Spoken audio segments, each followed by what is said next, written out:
जब हमने बहुत बार बात की है, मैं कौन हूँ, कहाँ से आया हूँ, क्यों आया हूँ, मेरा मोटिव क्या है, मेरा पर्पस क्या है और मुझे जाना कहाँ है। इस भीड़ के अंदर क्या कर रहा हूँ मैं, क्यों कर रहा हूँ। तो ये सब चीज़ें ऐसी हैं कि हर आदमी अपने अपने हिसाब से सोचता है, अपने अपने हिसाब से करता है। बहुत से लोग हैं बाबाओं के पीछे भागते हैं, चलो गुरु कोई है, ज्ञान लेना ज़रूरी है, लेकिन ये भी ज़रूरी नहीं है कि वो ज्ञान सत्य हो। वो ज्ञान कहीं लोग ऐसे ऐसे लोग मैं देखा हूँ, बात उदाहरण दे गए शास्त्रों की, भाई तूने कौन से शास्त्र पढ़े, कितने शास्त्र पढ़े, किसी को मालूम नहीं है। हाँ जी, ऐसा शास्त्रों में लिखा है। वो पता ही नहीं है, ना उनको मालूम ना आपको मालूम, ऐसा शास्त्रों में लिखा है। अब लोग, एक जगह देखा था मैं, कोई बना रखा है अपना आश्रम, चंदा मांगते हैं जगह जगह से, फलानी जगह ब्रह्म भोज है, शास्त्रों में लिखा है। क्या होता है ब्रह्मबोध भाई, और कहाँ शास्त्रों में लिखा है। कई बार तो मैं इनसे तर्क तर्क भी हुई है, करना नहीं चाहिए धर्म की बात पे, लेकिन अपने को जो चीज़ अच्छी नहीं लगती वो नहीं करनी चाहिए। एक और बात है कि हम भगवान से पूजा पाठ करते हैं, मन्नत मांगते हैं, भगवान से चाहते हैं हमें ये दे वो दे। कभी अपने मन के अंदर भाव आया कि भगवान को क्या चाहिए। हमने कभी आज तक नहीं पूछा भगवान को क्या चाहिए। भगवान को छप्पन भोग चाहिए आपके? बिल्कुल भी नहीं चाहिए। भगवान को आपका चाहिए क्या? मान सम्मान, आपका आदर, आपका सत प्रेम। ईश्वर को आपके मन का जो प्रेम है, भाव है, वो ही अच्छे लगते हैं। एक सुना होगा आपने, जैसे भगवान कृष्ण महाभारत के टाइम पे वहाँ उसमें कौरवों के घर में गए थे, दुर्योधन ने कितने भोग बनाए थे, उनको छोड़ के विदुर के घर में गए थे भगवान, और तुलसी का पत्ता और साग खाया था। तो ऐसे ही भगवान को सिर्फ आपके मन के भाव अच्छे लगते हैं। कभी मन के भाव अच्छे अच्छे से कभी सोते टाइम करो, विचार करो, कभी ढंग से करो कि हम तो पूजा पाठ करते हैं, शायद माला जपते हैं, तो माला जपते टाइम भी हमारा मन कहाँ कहाँ होता है। मैंने कभी बताया भी था किसी वीडियो में कि हमारा मन और वाणी एक साथ ही पूजा करें।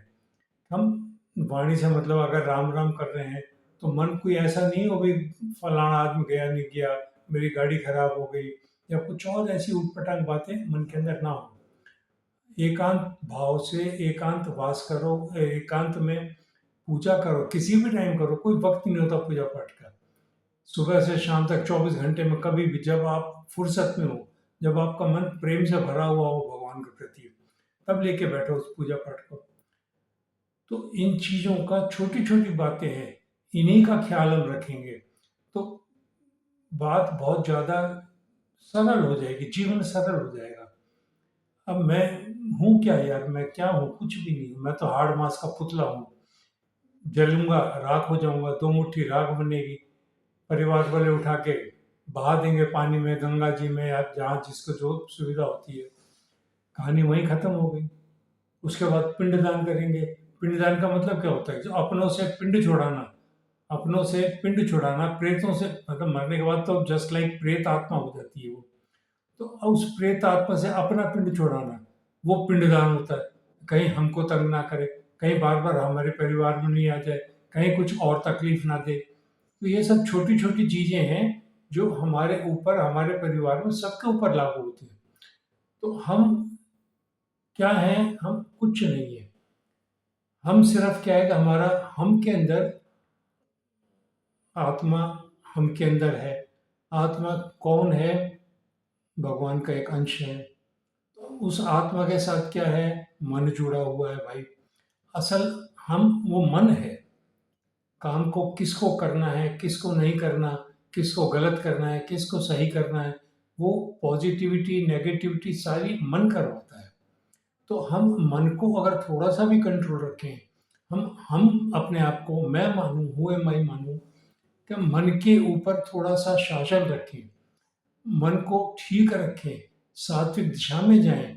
हमने किसी का कोई पैसा देना है, मन में विचार आता है यार क्या करेगा वो, कुछ ही नहीं करेगा, मार के बैठ गए।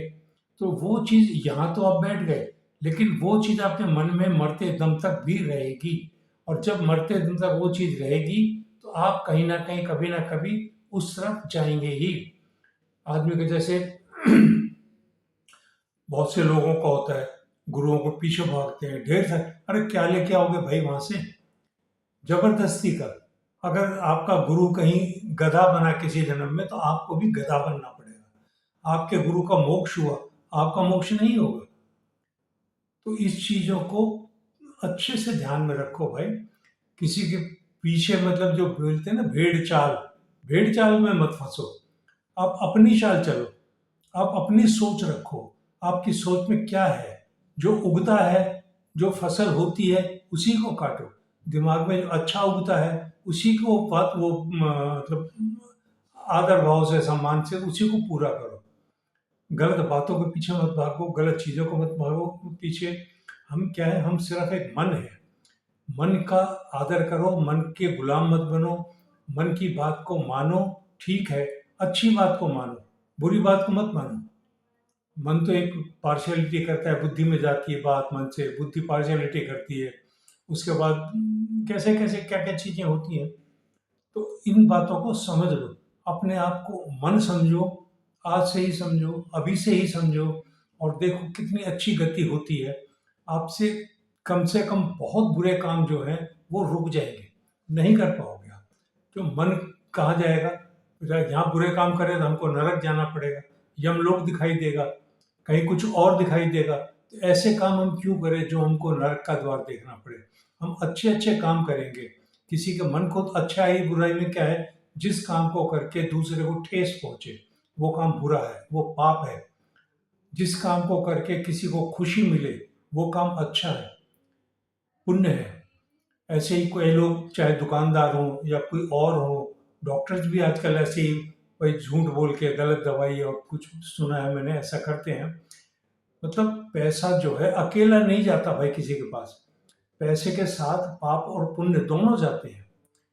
तो हम पैसा किसी को हमने दिया, डॉक्टर को ही दिया, तो वो उसने चलो कोई गलत काम किया हमारे साथ, तो उसके वो खुश हो गया पैसा लेके, लेकिन हमारे मन से उस पैसे के साथ क्या गई, बददुआ गई। और दुआ और बददुआ हमेशा सफल होती है, किसी ना किसी उम्र में काम करती है, कहीं ना कहीं जाके काम करती है। आपने ऐसे ऐसे आदमी देखे होंगे बिना बात के, जिनको तकलीफ आ गई, किसी को दांत की तकलीफ आ गई, किसी को मुंह की तकलीफ आ गई, किसी को पाँव की तकलीफ, सौ सैकड़ों तरह की तकलीफें हैं, किसी को कुछ ना कुछ जीवन में कभी ना कभी कुछ किया होगा। तो आगे का जीवन जो है हम ऐसा सात्विक बनाए, हमसे कोई गलती ना हो।